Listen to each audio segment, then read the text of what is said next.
Namaskar, welcome to my channel. My name is Sanju Bora. Today I would like to discuss some important questions answer from the chapter 1, Constitution Why and How, Part A, Indian Constitution. Okay, dear student, আজি মই তোমালোকৰ লগত আলোচনা কৰিম তোমালোকৰ ভাৰতীয় সংবিধান নামৰ কিতাপখনৰ প্ৰথমটো লেসন যেটো মই তোমালোকক ইতিমধ্যে পঢ়ালো তাৰ কিছুমান ইম্পৰ্টেন্ট কোৱেশ্চনছ আনসাৰ্স যিখিনি এবাৰ এক্সামৰ বাবে অতি দৰকাৰী আৰু এইখিনি কোৱেশ্চন বাৰে বাৰে পৰীক্ষাত আহি থাকে তোমালোকে যদি এই কোৱেশ্চনখিনি ভালদৰে জানি লোৱা বা বুজি লোৱা তেতিয়াহলে তোমালোকে এই চেপ্টাৰৰ পৰা আহা প্ৰতিটো কোৱেশ্চনৰ আনসাৰ তোমালোকে লিখিব পাৰিবা আৰু মই শেষত তোমালোকক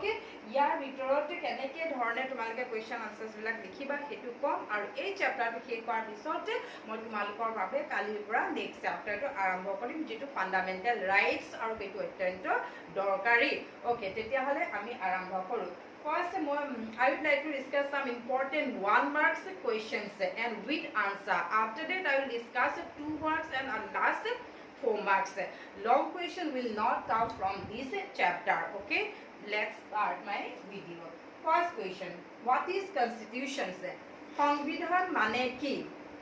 ইয়াত তোমালোকে লিখিবা constitution is a written document সংবিধান হৈছে কিছুমান লিখিত নীতি নিয়মৰ সমষ্টি বা লিখিত দলিল যদি 1 নম্বৰ আহে তোমালোকে ইমানখিনি লিখিলেই তোমালোকে 1 নম্বৰ পাব পাৰিবা okay next question when did our constitution adopt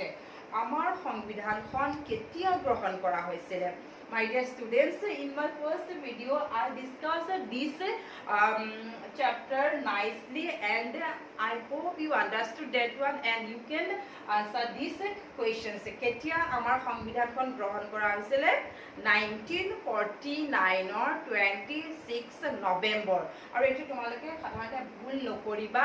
adopt and came into force implementation এই দুটাৰ মাজত অকমান পাৰ্থক্য আছে adopt মানে গ্ৰহণ কৰা হৈছিল আৰু came into force means implementation কেতিয়া হৈছিল বা কেতিয়াৰ পৰা কাৰ্যত পৰিণত হৈছিল সেইমতে আমি কাম কৰিছিলো So adopt means when did our constitution adopt? Our constitution adopted 1949 26th of November. Okay. Next question: When did our constitution came into force? আমাৰ সংবিধানখন কেতিয়াৰ পৰা কাৰ্যকৰী হৈছিল বা কেতিয়াৰ পৰা আমাৰ সংবিধানখন মতে আমাৰ প্ৰশাসন ব্যৱস্থা চলিছিল সেইটো হ'ব 1950 26 ডিসেম্বৰ ইয়াতে যেতিয়াৰ পৰা ইমপ্লিমেন্টেশন হৈছিল came into force বুলি ক'লে 1950 26 ডিসেম্বৰ 26 জানুৱাৰী আৰু তেতিয়াৰ পৰা আমি কি কৰো এই 26 জানুৱাৰী টু আমি কি ডে হিচাপে পালন কৰো কি ডে হিচাপে পালন কৰো ৰিপাব্লিক ডে আৰু সেই কাৰণে আমাৰ সংবিধানখন came into force 1950 26 জানুৱাৰী 26 জানুৱাৰী দিনাখনৰ পৰা কি হৈছিল সম্পূৰ্ণৰূপে সেই সংবিধানখন মতে ভাৰতবৰ্ষ প্ৰশাসন ব্যৱস্থা পৰিচালিত হৈছিল নেক্সট কোৱেশ্চন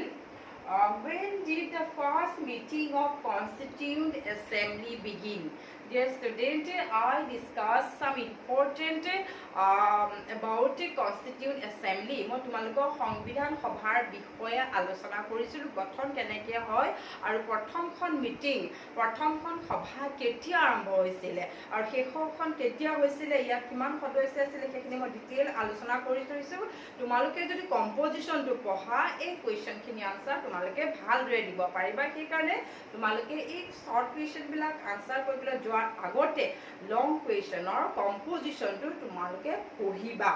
ওকে ইয়াত কোৱেশ্চন কৈছে when did the first meeting of Constituent Assembly begin কেতিয়া সংবিধান সভাৰ প্ৰথমখন অধিৱেশন কি হৈছিল আৰম্ভ হৈছিল লিখিব লাগিব 1946 9 ডিসেম্বৰ 1946 চনৰ 9 ডিসেম্বৰত প্ৰথম সংবিধান সভাৰ কি হৈছিল অধিৱেশনখন আৰম্ভ হৈছিল আৰু দ্বিতীয়খন অধিৱেশন কেতিয়া হৈছিল 1947 14th আগষ্ট সেইটো কথা মনত ৰাখিবা দ্বিতীয়খন অধিৱেশন তাৰমানে আফটাৰ ডিভিজন ঠিক আছে next question who made our constitution আমাৰ সংবিধানখন কোনে প্ৰস্তুত কৰি উলাইছিল আমাৰ সংবিধান who made our constitution our constitution made by Constituent Assembly কোনে আমাৰ সংবিধানখন প্ৰস্তুত কৰিছিল সংবিধান সভা okay Who was the first chairman of drafting committee of the Constituent Assembly? বাৰে বাৰে কৈ আছো তোমালোকে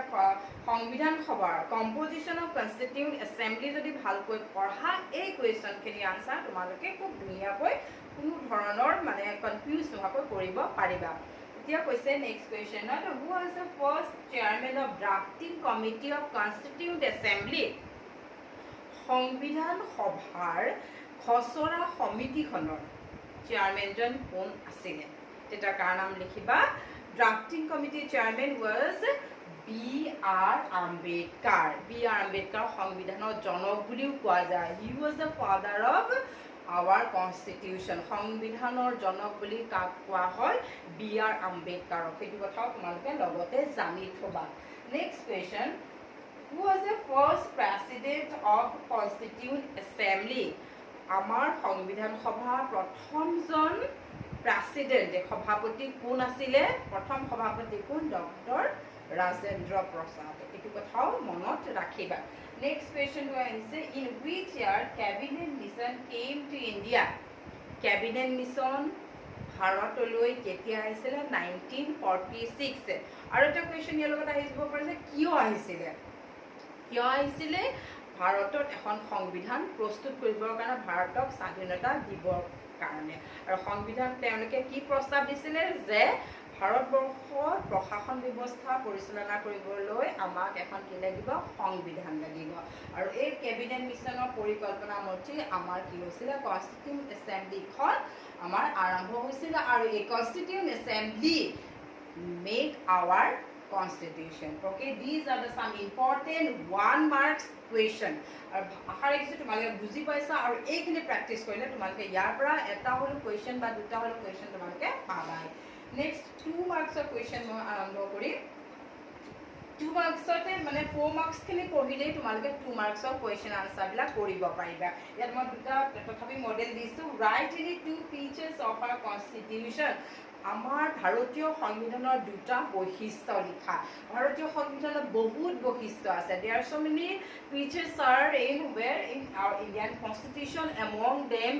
you have to write any two তোমালোকক দুটা খুদিব পাৰে বা চাৰিটা খুদিব তাতকৈ বেছি নুখুদে ম্যাক্সিমাম তোমালোকে চাৰিটা জানি থবা আৰু সেই কেইটা মই তোমালোকক লিখি ৰাখিছো written constitution first features of Indian constitution written all of you know that our constitution is a written constitution means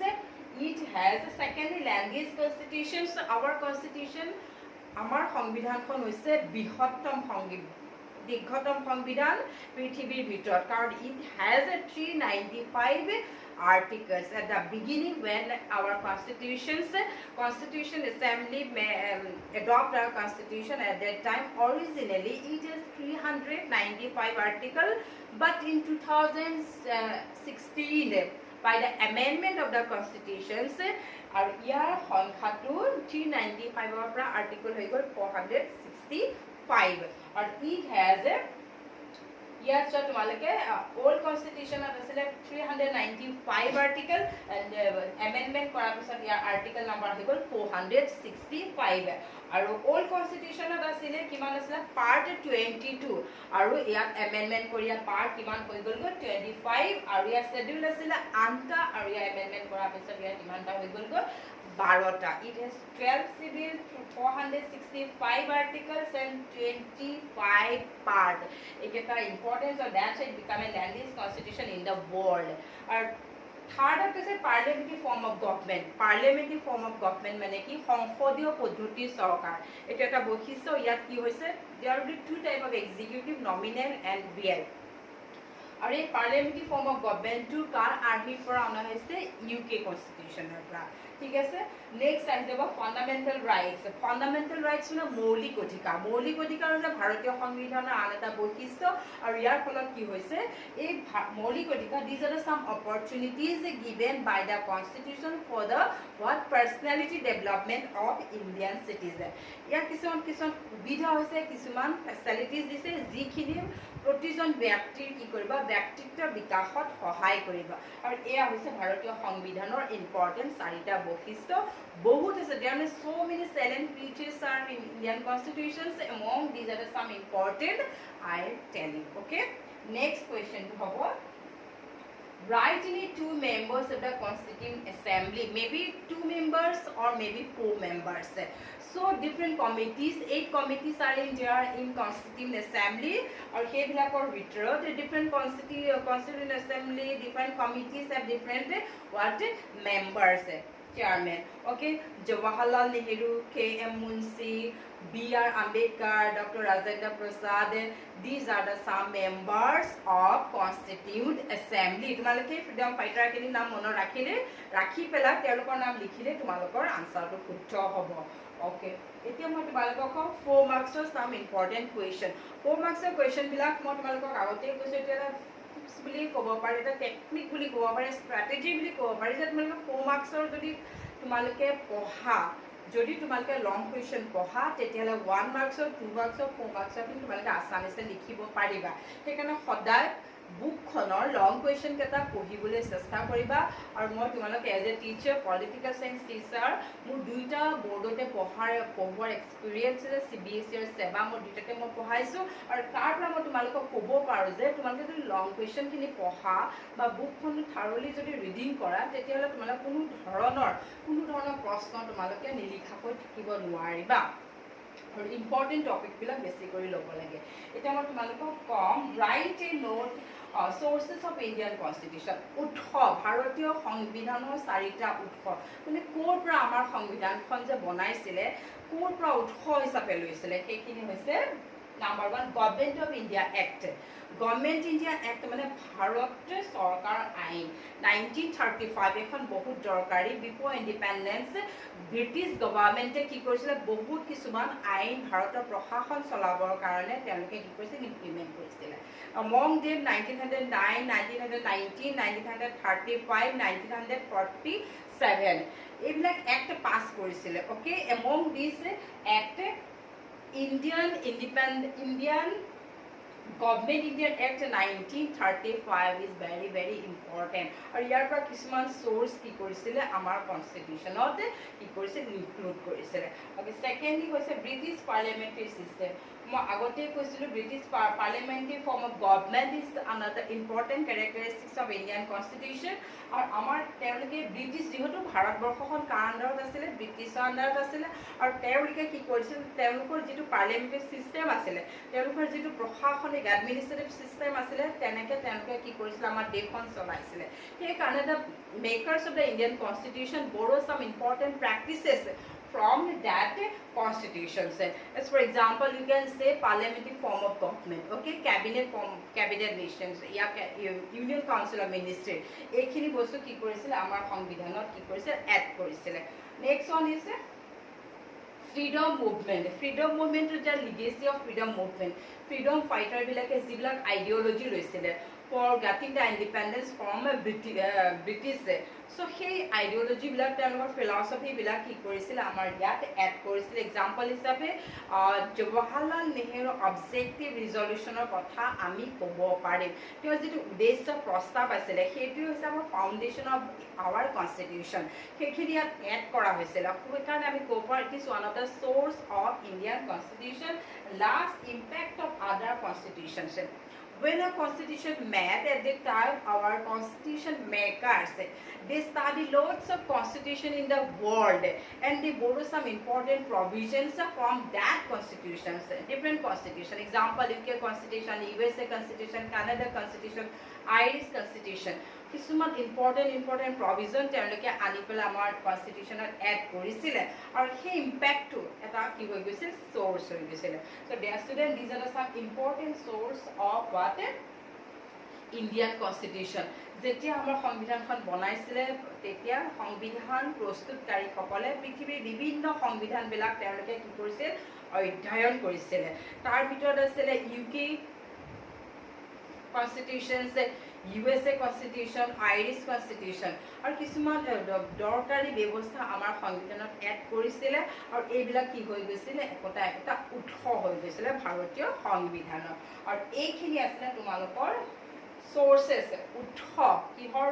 সংবিধানখনৰ আৰু এইখিনি অতি দৰকাৰী আৰু এটা ইম্পৰ্টেন্ট কোৱেশ্চন তোমালোকৰ আছে write a note about composition of constituent assembly ভাৰতীয় সংবিধান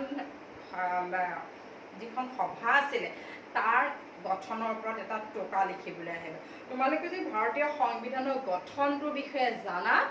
এই কুৱেশ্যনখিনি তোমালোকে নপঢ়াকৈ তোমালোকে এটেম্প কৰিব পাৰিবা সেইকাৰণে মই আশা ৰাখিছোঁ তোমালোকে কম্পজিশ্যন চ'ৰ্চ ফিচাৰ্ছ আৰু ফাংচন আৰু এটা কুৱেশ্যন থাকি গৈছিলে মই লিখা নহ'লে right any 4 functions of the Indian constitution ভাৰতীয় সংবিধানৰ 4টা কাৰ্য লিখা মই তোমালোকক সেই বিষয়ে আলোচনা কৰিছোঁ মোৰ ভিডিঅ'টো ভালকৈ চাই ল'বা অতি অতি দৰকাৰী প্ৰশ্ন এইটো কাৰ্য ভাৰতীয় সংবিধানৰ 4টা কাৰ্য কি কাম কৰিব লাগে সেইখিনি কথা মই ধুনীয়াকৈ বুজাই ৰাখিছোঁ আৰু এটা ইম্পৰ্টেণ্ট আছে যে provisions write any two provision borrow from UK constitution UK constitutionৰ পৰা ধাৰ কৰা বা borrow কৰা দুটা provision লিখা আমি তোমালোকৰ কিতাপত ধুনীয়াকৈ দি থোৱা আছে কোনখন কনষ্টিটিউচনৰ পৰা কি borrow কৰা হৈছিলে আৰু ব্ৰিটিছ কনষ্টিটিউচনৰ পৰা UK constitution ব্ৰিটিছ কনষ্টিটিউচন একেই ইয়াৰ পৰা borrow কৰিছে first of the post system parliamentary form of government first of the post system কি মই হেয়া তোমালোকক মোৰ যেটো ইলেকশনস এন্ড ৰিপ্ৰেজেন্টেশন চেপ্টাৰ আছে তাত মই বুজাই দিম আৰু সেই দুটা প্ৰভিজন তাৰ পৰা আনিছিলে parliamentary form of government first of the post system directive principle of the state policy too ক'ৰ পৰা আনিছিলে তোমালোকে জানানে ডাইৰেক্টিভ ফ্ৰান্স কনষ্টিটিউচনৰ পৰা আইৰিছ কনষ্টিটিউচনৰ পৰা আৰু কানাডা কনষ্টিটিউচনৰ পৰা আনিছিলে কোৱাশি ফেডাৰেল আৰু এইখিনি আছে তোমালোকৰ বুকত আছে তোমালোকে ভালকৈ চাই ল'বা আশা ৰাখিছোঁ তোমালোকে বস্তুখিনি বুজি পালা আৰু যদি তোমালোকে মোৰ ভিডিঅ'টো ভাল লাগিছে তেতিয়াহ'লে তোমালোকে লাইক কমেণ্ট আৰু ছাবস্ক্ৰাইব কৰিবলৈ নাপাহৰিবা আজি ক্লাছটো ইমানেই আছিলে ধন্যবাদ